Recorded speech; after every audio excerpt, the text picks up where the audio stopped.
The evidence suggests that as soon as people, especially women, have the choice to control their fertility, they tend to have fewer or no children. And in the last 70 years, fertility rates have been declining from 5 children on average per woman in her lifetime to now around 2.3. And that is happening across all countries, all religious settings, all political settings, all education settings. And so when people have the choice about whether to become parents, increasingly they choose not to become parents. So much of this boils down to the extent to which people have that choice, and maybe even more importantly, the extent to which people recognize they have that choice.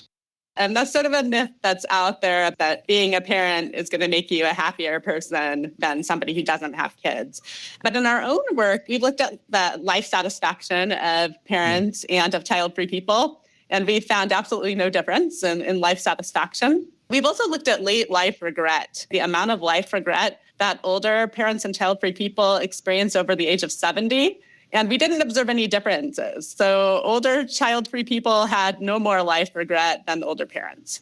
Those excerpts are from me, your co-host Nandita Bajaj, along with psychology professors and researchers of the Child-Free Choice, Zachary Neal and Jennifer Watling Neal, on the Dissenter podcast. Hi, everyone. Today we are republishing a recent episode from the Dissenter podcast hosted by Ricardo Lopes, where he interviewed the three of us about our project, Birthgap Facts. In 2023, along with a group of leading researchers in the fields of demography, reproductive rights, and environmental studies, Population Balance created a website project called Birthgap Facts, a fact-based critique of Stephen J. Shaw's film, Birthgap. Our project debunks the film's unsubstantiated assertions that population collapse due to declining birth rates is imminent and that rising childlessness is behind this alleged crisis. Zachary, Jennifer, and I were invited by Ricardo on his podcast in early 2026 to discuss our findings. And here is that conversation. Hello, everyone. Welcome to a new episode of The Dissenter. I'm your host, as always, Ricardo Lopes, and today I'm joined by three guests. A repeat guest, Nandita Bajaj. She's the Executive Director of Population Balance, and I'm also joined by Zachary Neal, professor in the Department of Psychology at Michigan State University, and he focuses most of his research on network backbones and child-free individuals, and also Jennifer Watling Neal, professor in the Department of Psychology at Michigan State University, and she's interested in understanding the prevalence, characteristics, and experiences of child-free adults. And today we're going to talk about child-free choices, a critique of Stephen J. Shaw's documentary Birthgap, and pronatalism and some other related topics. So welcome to all of you. Nandita, you're a return guest. Nice to see you again. And Zach and Jennifer, nice to meet you. Thank you, Ricardo. Great to see you. Yeah, thanks for having us on, Ricardo. Yeah, I'm looking forward to this conversation. Okay, so Jennifer, perhaps I will start with you. What is it to be child-free? Because I guess that when most people hear the term child-free, probably they have some misconceptions about what it means, right? Yeah, that's a great question, Ricardo. So people who are child-free are people who don't have any children, and more importantly, they don't want any children. So they don't have the desire to have children. And that makes them pretty different from other types of non-parents. So you have some people out there that I would kind of call not yet parents. Those are folks that don't have any children yet, but they want to have children in the future. There's also people who don't have any children, but really, really wanted to have children. Those people oftentimes we would refer to as childless. So child-free people, the thing that differentiates them is that they don't have the desire to ever have children. Mm. So child-free is always voluntary, right? It is a voluntary state, yes. Okay. And childless is the term you would use to refer to people who are involuntarily childless. Is that? Yeah, that's exactly right. So sometimes in the academic literature, you'll even see child-free people referred to as voluntarily childless, and childless people referred to as involuntarily childless. Okay, so just to dispel some perhaps misconceptions here that people might have, does child-free have anything to do with being anti-children? I mean, is it that people who are child-free just don't like children? I mean, does it have anything to do with that or not? No. So being child-free doesn't actually necessarily mean that people don't like children. That's sort of a myth about child-free people. In fact, there's a lot of child-free people out there that are in jobs that are related to children. So there's child-free teachers, child-free pediatricians, right? So actually being child-free, it doesn't necessarily mean that you hate children. It just means that you don't want to have children personally and for yourself. Yeah. So, Zach, perhaps I will ask you this question. Is a child-free choice something that people advocate for or try to impose on others, or is it simply a decision that they make for themselves? Yeah, it's a great question. I think it varies by individual. The vast majority of people that we've encountered that are child-free or identify as child-free simply see it as a personal choice they've made for themselves. Now, there may be some people out there who identify as child-free and advocate or identify some of the advantages of a life without children. But being child-free itself is not an advocacy position. Certainly, there's no agenda on behalf of child-free people that are attempting to impose or cause other people to not have children. For the majority of child-free people, this is just a personal choice they've made for themselves, and they're perfectly happy that some other people may be child-free, some other people may want to have children, some other people are parents, and they're perfectly okay with others living the reproductive lifestyle that they've chosen for themselves. So it's really an individual choice.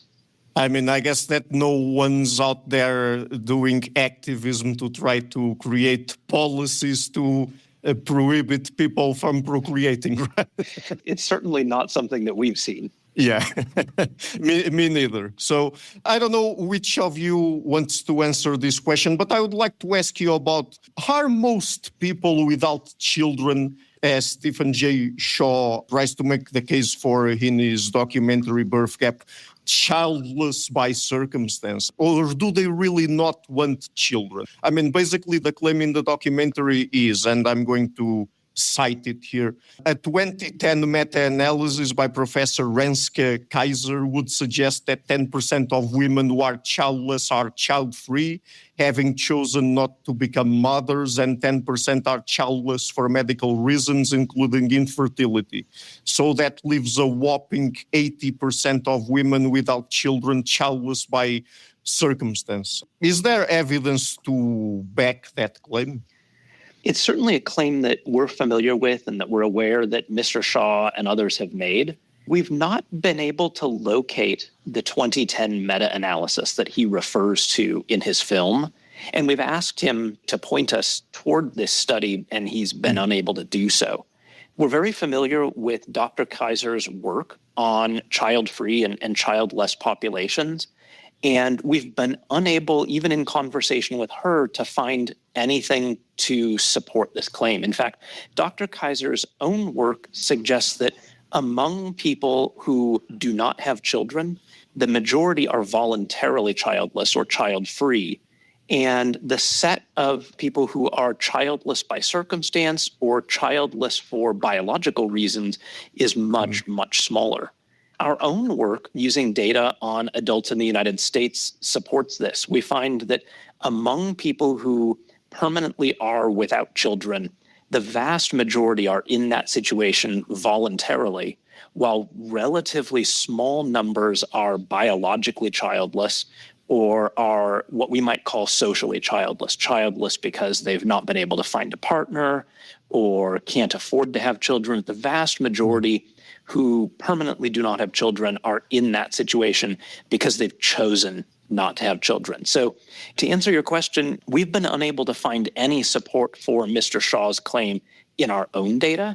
We've been unable to find any support for that claim in Dr. Kaiser's research, and attempts at asking him for pointing us to the data that supports it have come up empty-handed. So we really don't see any evidence to support that claim. Yeah. And another claim that he makes in the documentary is there is no trend towards smaller families. People who do become parents are just as likely to go on to have 2, 3, 4, or more children as decades ago. It's all about having the first child, with childlessness having exploded. I mean, is childlessness the cause of declining fertility rates, as he argues there?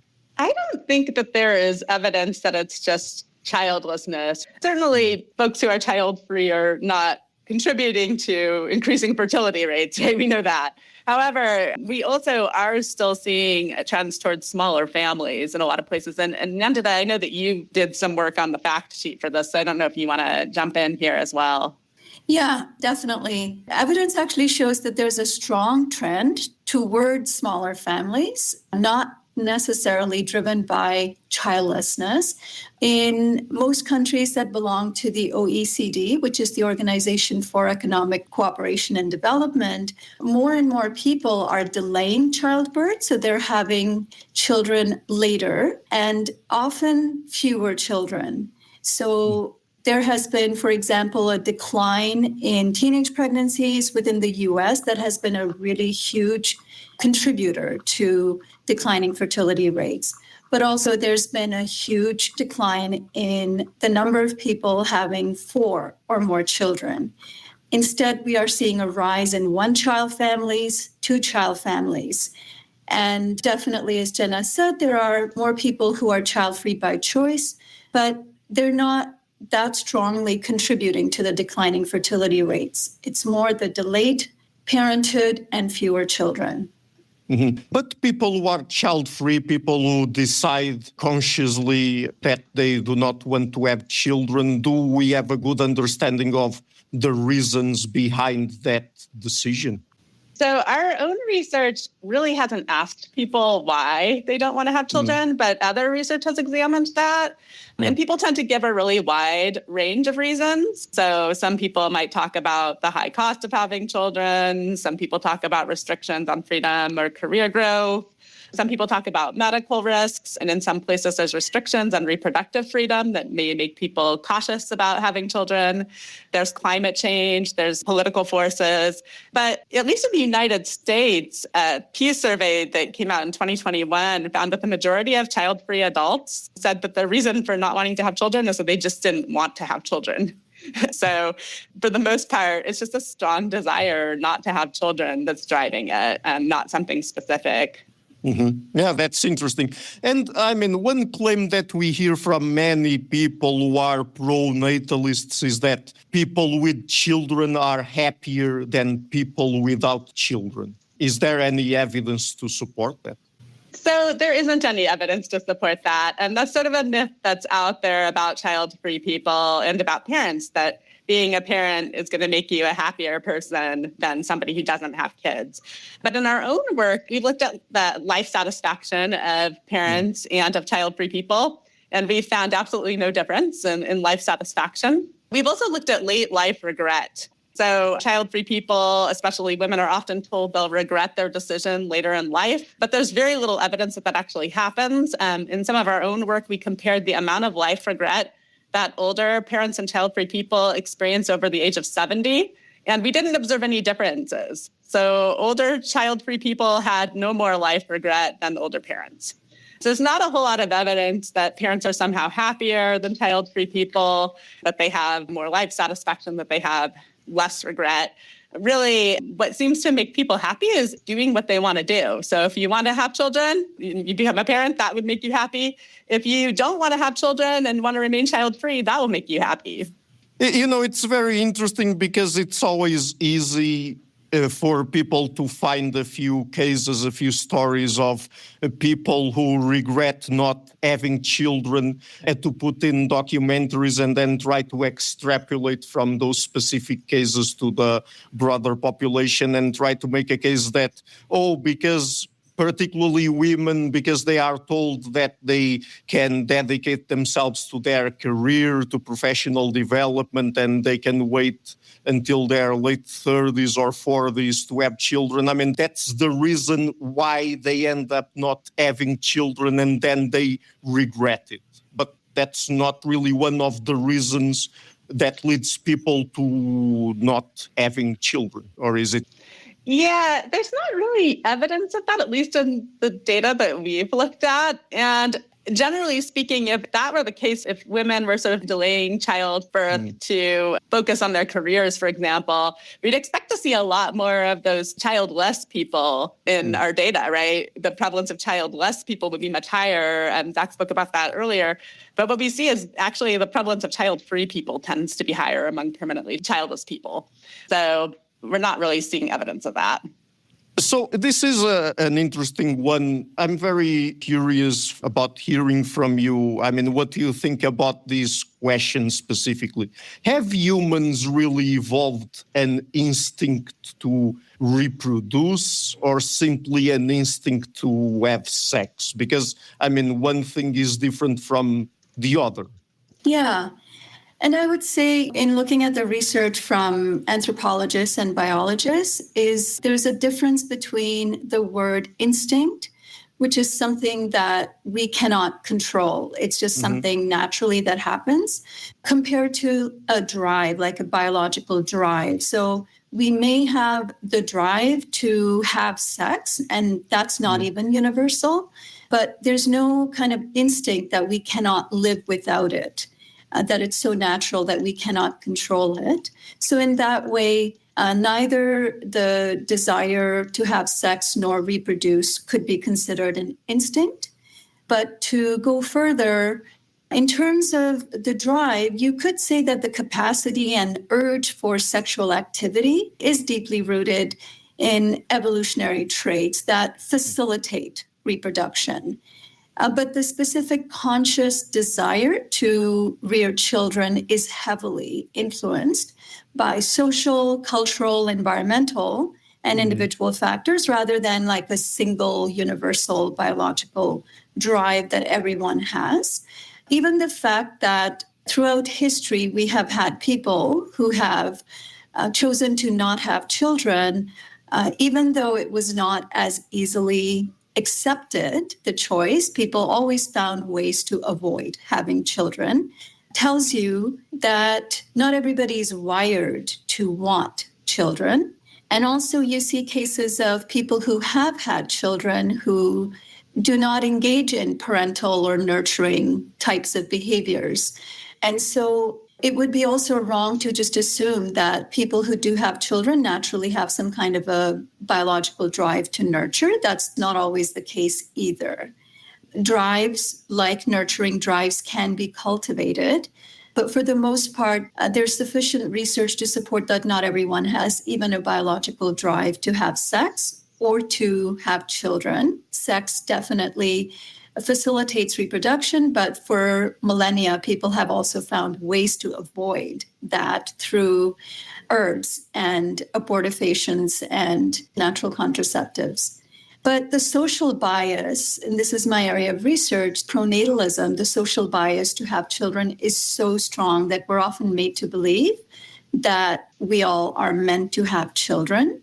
We hear cultural notions of things like the biological clock or the maternal instinct, or even for men, this kind of notion that virility is tied to how many children you have, that often drives people to have children, not from a liberated or an authentic place, but rather from societal pressures.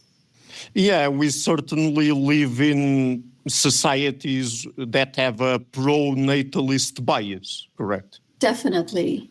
Yeah, I mean, pronatalist bias is extremely strong across all cultures, across the political spectrum, across all types of religions. And really, the roots of pronatalism can be seen with the start of empires and city-states about 5,000 years ago, when elites needed to strengthen states by having large populations.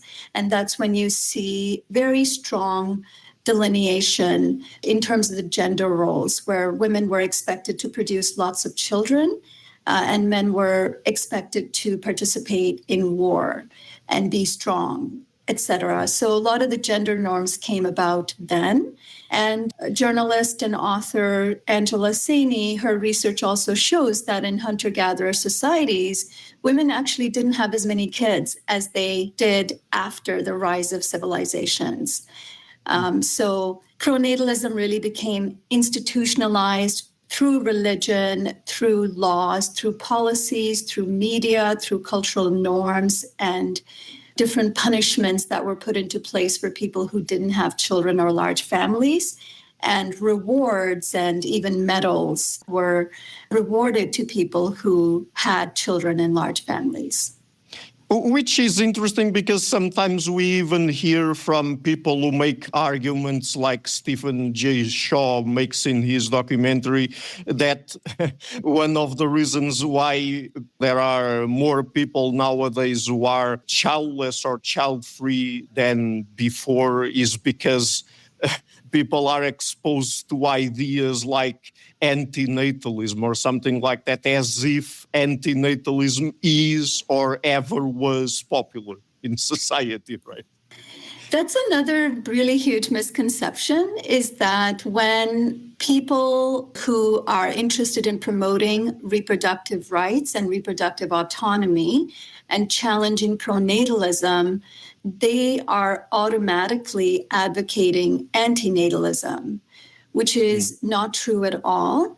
Antinatalism is a philosophical or ideological position that sees having children as unethical. Mm-hmm. And that is not the case for most people who are child-free. Like Zach spoke about earlier, most people who are child-free simply want that choice to be available to everyone. And most people who are challenging pronatalism are challenging the coercive pressures that make it difficult for people to make liberated choices. We should be living in societies where whether you become a parent or not are equally valid and legitimate and acceptable choices in society. Mm-hmm. So I guess we've already ended up addressing this question to a large extent, but do people who reproduce really tend to want large families? Because that's another kind of claim that Stephen Shaw makes in his documentary. No, not only do we not have any evidence to support that, we actually have evidence that supports the opposite. The evidence suggests that as soon as people, especially women, have the choice to control their fertility, they tend to have fewer or no children. And we have been seeing that in the last 70 years. Fertility rates have been declining from what used to be 5 children on average per woman in her lifetime to now around 2.3. And that is happening across all situations, all countries, all religious settings, all political settings. It's really about choice. As soon as people have choice, they tend to have fewer children. And, on the other end of the spectrum, there are all these politicians and economists and religious leaders who are really panicking about fertility rates declining. And a big reason for that is all of those institutions for 5,000 years have relied on a growing population to keep their institutions strong. And now that we are seeing this decline happen, really for the first time in history, through choice, the institutions that have relied on population growth are being threatened. And so they are trying all sorts of pronatalist policies. Either they are trying to bribe people by giving tax credits and baby bonuses to encourage them to have large families, or they are instituting coercive policies like abortion bans and contraceptive restrictions so that people don't have a choice to not have children. They're forced to have kids. And in both cases, whether it's coercive or it's supportive pronatalist policies, they are not working. Even in the most progressive Nordic countries where we have very generous parental leave policies, childcare subsidies, healthcare subsidies, great gender equality, shared care work between partners, you are not seeing that trend of declining fertility reverse. And that just shows that once people have choice, no amount of government intervention is going to reverse that because people are not having kids for the state. You know, Go ahead. Sorry. Yeah, so I was just going to add to Nandita's point. So she was just speaking about the case of Nordic countries, which are very wealthy, very highly developed countries that have lots and lots of supports for potential parents. And we don't see those supports reverse a trend toward lower levels of fertility. We also see that. So Jenna and I have just completed a study of developing countries, largely throughout sub-Saharan Africa, but really throughout the world. And so looking at sort of the other end of the spectrum, and one of the things we see even in these developing countries that tend to be much poorer, have many fewer resources, one of the strongest predictors of whether or not an individual will be child-free, will choose not to have children, is the country's level of human development. That is, the level of access that individuals have to things like education and healthcare.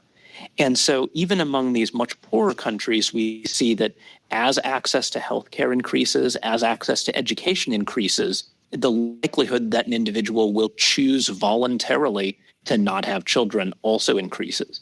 And so this is a trend that we see among the highly developed world in these sort of Nordic countries that have lots of wealth, lots of supports, but also in much poorer countries, when people have education, when people have access to healthcare, more broadly, when people have an opportunity to choose whether or not to have children, increasingly they choose not to have children. And so much of this comes down to the ability to make a choice. And I would imagine that having access to education also implies having access specifically to sex education, and in the case of healthcare, having access to Planned Parenthood. Would those things be included there as well, or not? Certainly. So access to healthcare could include access to things like contraception, to fertility planning.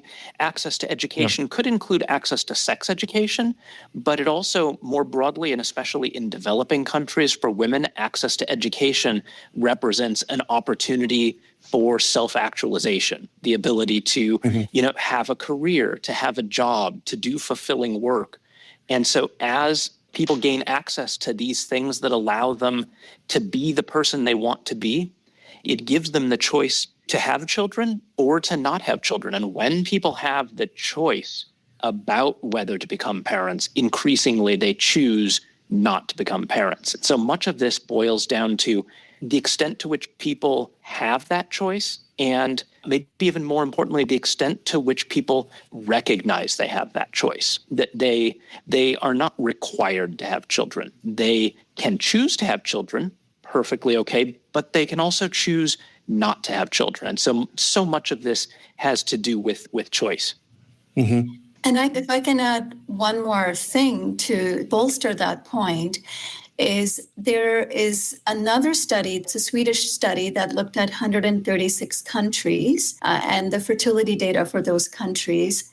And it shows that one of the greatest drivers of declining fertility rates, even ahead of education, is access to modern contraception.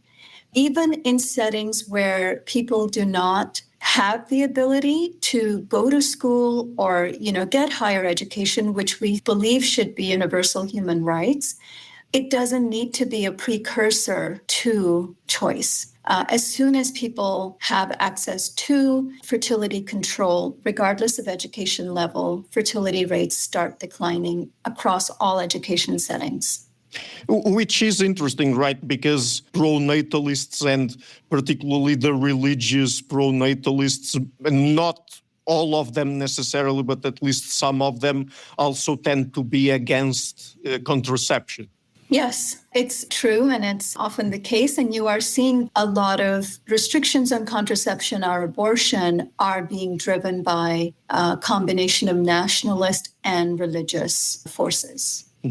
So let me address another argument that Stephen Shaw makes in his documentary, and that we very, very commonly hear from I guess all pronatalists, and particularly the ones that worry about declining fertility rates. So is there any evidence that we are headed toward population collapse? And I mean, what would population collapse even mean here? No, there is no evidence that we're headed toward population collapse. Human beings have been around for at least 250,000 years, and for over 95% of that history, our population did not go above 10 million.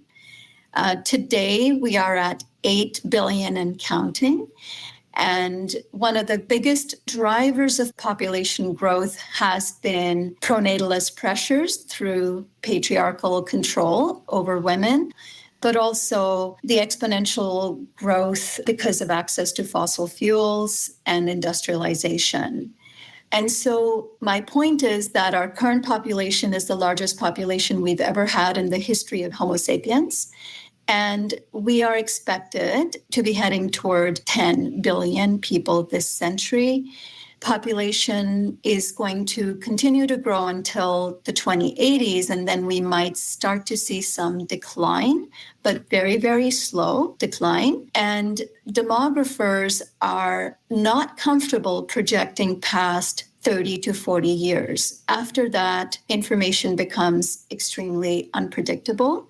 And so we don't know what's going to happen after that, but our population is not headed toward collapse. If anything, we are seeing signs of ecological collapse in terms of our biodiversity plummeting and our ecosystems crashing because of the human activity and presence and what we are doing in terms of climate change and other ecological crises we're facing. But in terms of population collapse, as the way most people like Stephen Shaw are claiming, there is no evidence to support that we are going to go extinct anytime soon. And I mean, even if people are a little bit worried, and as you said, I don't think that there's good reasons for people to be worried about even the global population reducing a little bit after it gets to 9 or 10 billion. Isn't 9 or 10 billion humans more than enough to keep the standards of living we have now? Having that many people actually interferes with all people having a good standard of living, because we currently, even at 8 billion and counting, are using 80% more resources and producing more waste than Earth can handle. And there is great inequality in terms of how those resources are distributed and how the impacts of these ecological crises are distributed, where some of the countries with the highest fertility rates often are also the countries that are going to suffer the most from migration and death because of these issues. And so currently we don't have enough at this level of population to allow everyone a good standard of living. And so a declining population actually enables us not just to have more habitable planet, but also to be able to distribute resources and wealth more equitably across all populations. Do you think that there's evidence to claim that, I mean, because some people are worried about declining fertility rates, particularly in the more developed countries, do you think that if we have enough people in the world, that perhaps some of these people are anti-immigration because what they really want is for the right people in their mind to have babies and not just people in general? I think it's fair to say that in many cases that is true. A lot of the current pronatalism within these industrialized countries is being driven by anti-migrant rhetoric and sentiments where, there is a concern that we don't have enough of the right kind of people, so we don't want to bring other people into our countries. You can see that in Hungary. Orban made the statement that for Hungary, we need more Hungarian babies. For us, migration is a form of surrender. You're seeing that current rhetoric in the United States, where while at the same time President Trump is pushing for a lot of coercive pronatalist policies, he calls himself the fertilization president, there's also a real anti-migrant sentiment there. So it is true for many countries, but it's not necessary for pronatalism to be alive and well. Even countries that are pro-immigration can be very pronatalist. They just want more people, doesn't matter who they are. And they are often driven by economic reasons. They just want to keep the economy growing. And I can speak to that later if you like.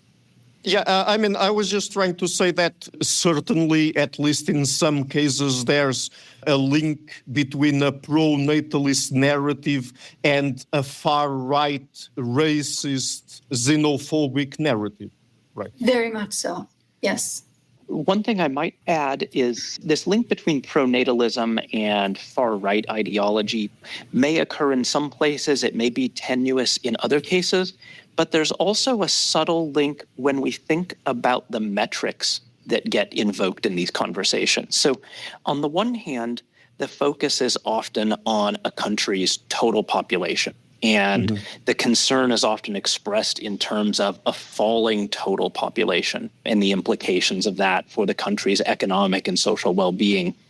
On the other hand, the focus is often on things like fertility rates, which are only focused on the number of births in a country.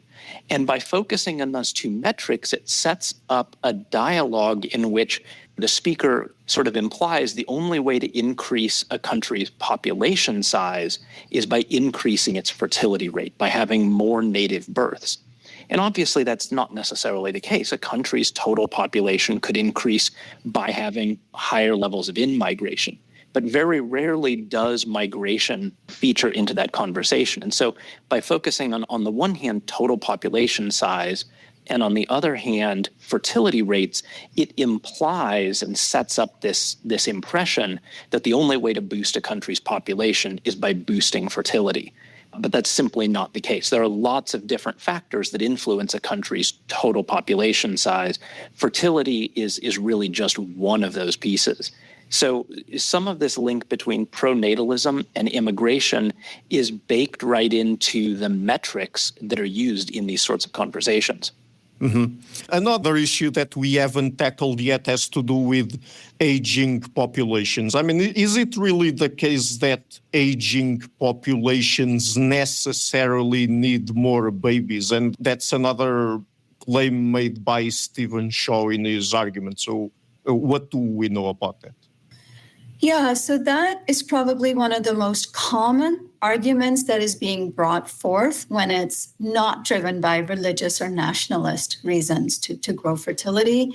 Many progressive countries are concerned about falling birth rates because of economic reasons, primarily being this notion that we will not have enough working age people to support the social security or pensions and healthcare for an aging population.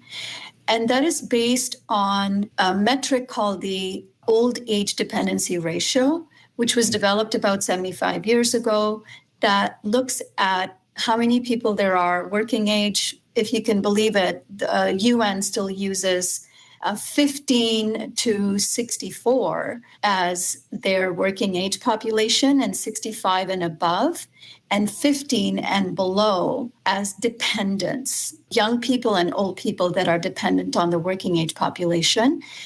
And the metric is quite old. You know, a lot of people who are still using that metric are failing to see the dramatic shifts that have happened in the last 75 years.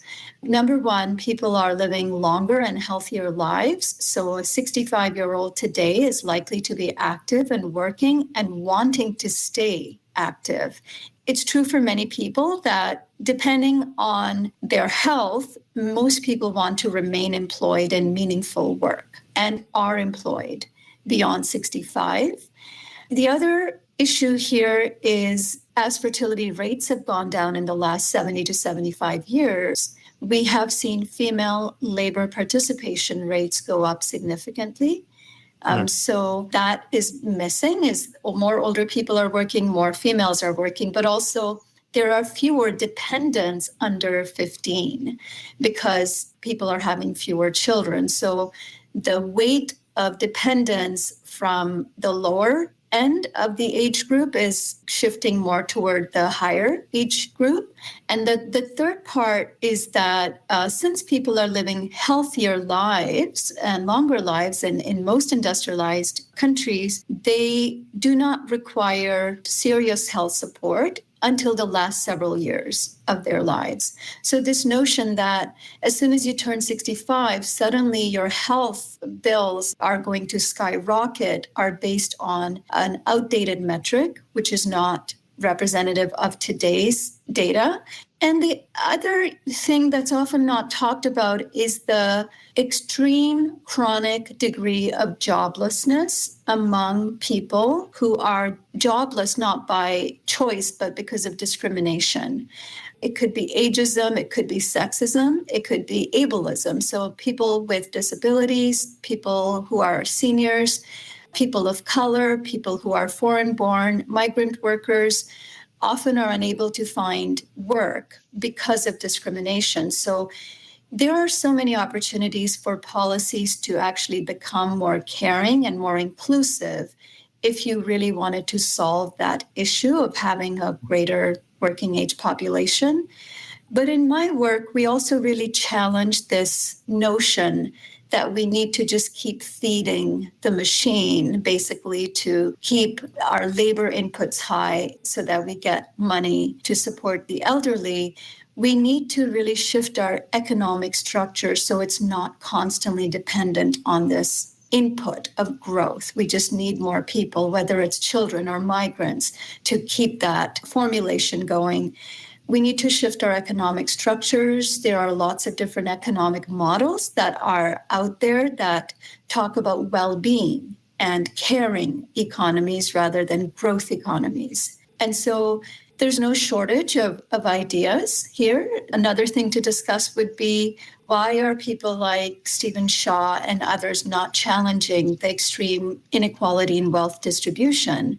The fact that the top 1% has more wealth than the bottom 50%. There is such an immense opportunity there to apply appropriate progressive taxes there to help with redistribution that can then go toward social safety nets like retirement, pension, and healthcare for older and younger people alike. It's just a really outdated and kind of sexist and ageist argument that we need to keep producing more babies to help elderly people who are seen as burdens. Yes, we can tax the rich, of course, but then there's also the thing that many of these people do not consider in their projections when it comes to social security in the future and so on, that has to do with over time productivity tends to increase. And so if productivity increases, we need actually fewer people to sustain the same number of retirees, right? So, I mean, that's another thing. And it probably will go on increasing due to new technological developments and so on, and people having higher and higher education. So it's to be expected that it will go on increasing, and that will also contribute to us needing fewer people to sustain the same number of dependent people, right? And the other thing as well that I would add is that we tend to think that just because we pay pensions to older people, that's just social spending, but actually those people also contribute to the economy because they have to spend their pensions in different kinds of services and products. So it's not that we're just spending that money, that at the end of the day, the account is negative, right? Yes, that's right.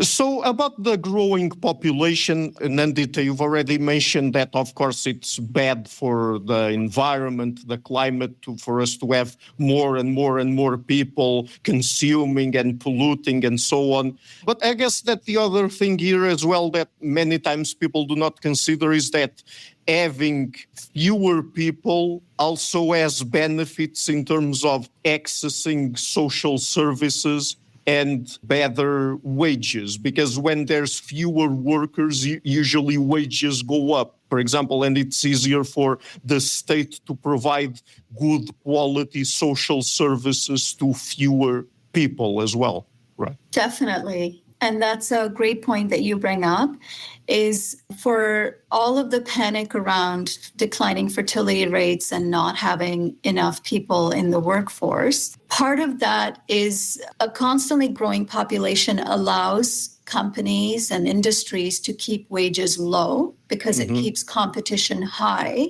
which means the benefits and the working conditions that are being provided for people are often quite poor because they are seen as easily disposable. Someone else will work for cheaper if you don't want to work. Whereas if you have tighter labor markets, it does provide opportunity to provide greater wages, greater working conditions, greater benefits, but also to make the workplace more inclusive toward people who are unable to find work because of discrimination, as I mentioned before. So I agree with you that fewer people provides not just better working opportunities, but also, as Zach talked about, human development index goes up because you don't require all that money to go toward building more infrastructure and more hospitals and schools, et cetera, but you can put that money toward better social services for the people who are currently there. In many countries where population is still growing really quickly, the services and infrastructure is not able to keep up with the growth in population. And so you see the human development index quality is very, very poor because there's not enough services and money available to support the people. So a different kind of question now about women's reproductive rights, because as we've already mentioned here, many pronatalists tend to support policies that are, for example, anti-abortion, anti-access to contraception, and so on. So would you guys say that pronatalism, generally speaking, also represents a threat to women's reproductive rights? Yeah, I think it can, right? So we have seen in some cases pronatalist policies that roll back reproductive rights. In the U.S., the right to abortion had been protected by the Supreme Court decision Roe v. Wade. But in 2022, that decision was overturned by Dobbs v. Jackson, for example. And after that decision, abortion and other reproductive rights have varied by the state. And what's interesting about it, though, is that we also know that when reproductive rights are rolled back or when there's threats to reproductive rights, that might actually backfire in terms of doing what pronatalists want. So pronatalists want that to lead to having more births. But we kind of studied this in Michigan. So in Michigan, there was significant confusion after Dobbs v. Jackson. There was a zombie law in the books that made abortion illegal. And so when Dobbs v. Jackson came out, that law was there. And then there were multiple conflicting court decisions during that period where things kind of went back and forth, whether women had the right to an abortion. And we actually studied the child-free prevalence during this confusion. During that period of confusion, we observed that the number of Michigan adults identifying as child-free rose from 21% before the decision to nearly 26% right after. So these policies, even though they're sometimes rolling back women's rights to reproductive care, they can actually lead to more women deciding, well, I'm just not going to have children because I don't have the reproductive health care, for example, available to me. And Nandita, you probably also have thoughts about those as well. Yeah, thank you for a specific example in the US, because I think it's so helpful to see that. And I think pronatalism in general is very harmful to all people in general because it really prevents authentic, liberated decision-making, whether it's subtle pressures coming from parents, to give them grandchildren, or it's messaging in the media about gender reveal parties or baby bumps in terms of celebrity gossip. It's this notion that everybody wants to have children, everybody should have children. It's like romanticization of parenthood, when in reality, it's not the case for most parents. That is not what it looks like the way we see it in movies.